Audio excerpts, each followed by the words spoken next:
Listen here, saints. This is the red velvet cake the church been talking about. Start by sifting 3 cups of flour, 1 teaspoon of baking powder, 2 tablespoons of unsweetened cocoa powder, half a teaspoon of salt, and then 2 cups of sugar. Yes, 2 cups of sugar. And then you're gonna mix that in well. Just like that. And then you're gonna take 1 cup of canola oil, and I use Wesson from Memphis, Memphis, Tennessee. And then you're gonna mix that in well. And then you're gonna take 4 room temperature eggs and you're gonna mix them in well and make sure they're fully beaten into your cake mix. Then you're gonna take 1 cup of buttermilk. I made a little bit of a mess, but you're gonna mix it in well. Then 1 tablespoon of vanilla extract.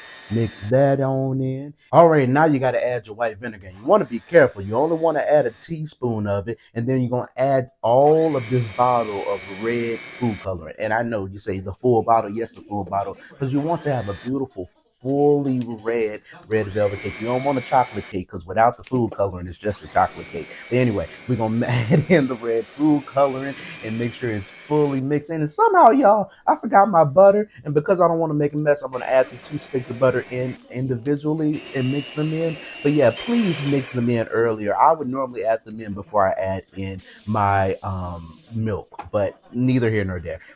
Spray your baking pans down and evenly distribute your batter into the pans. And just try to make sure that it's pretty even because you will be cutting these in half to make 4 different sheets. And then you're gonna shake it out like Taylor Swift and pop it in the oven at 350 for 30 to 35 minutes. Once your cake is able to spring back when you push down on it, you are ready to pull it out because you don't want to dry it out. And then I just flip those cakes over and I just put them on that cooling rack to allow them to cool because you cannot frost or work with this cake until the cakes are cold. So what I'm going to do is take 2 8-ounce sticks of cream cheese, mix those down, and then you're going to take 3/4 of a cup of butter, and you're going to add 1 cup of melted white chocolate. Mix that in, and then you're going to add a tablespoon and a half of vanilla extract, and you're going to mix that in, and then you're going to take the sheet cakes that I just cut in half. I'm going to start off with the foundation of frosting, then I'm going to frost that first layer, and then we're just going to continue this process layer by layer until you get to the top. And you want to be careful. You want to be careful with those cakes because they are fragile, because you cut them in half from a sheet cake.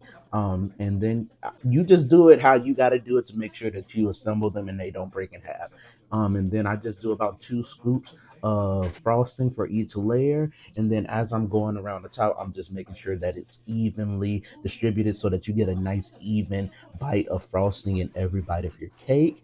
And then any of that icing that's starting to slide off the sides, you just want to wrap around and get that body of the cake going. Then I take my spaghetti noodles to really just hold the body of the cake so that it's not sliding all over the place. All right, and we're gonna finish off by using the last of our white chocolate cream cheese frosting, and we're just going to evenly distribute it around that cake. We want a nice thick layer because I'm taking it to the office just to say thank you for the team, for an amazing school year so far, and to just say I'm thankful for them. But when they ask who's red velvet cake has the church been talking about,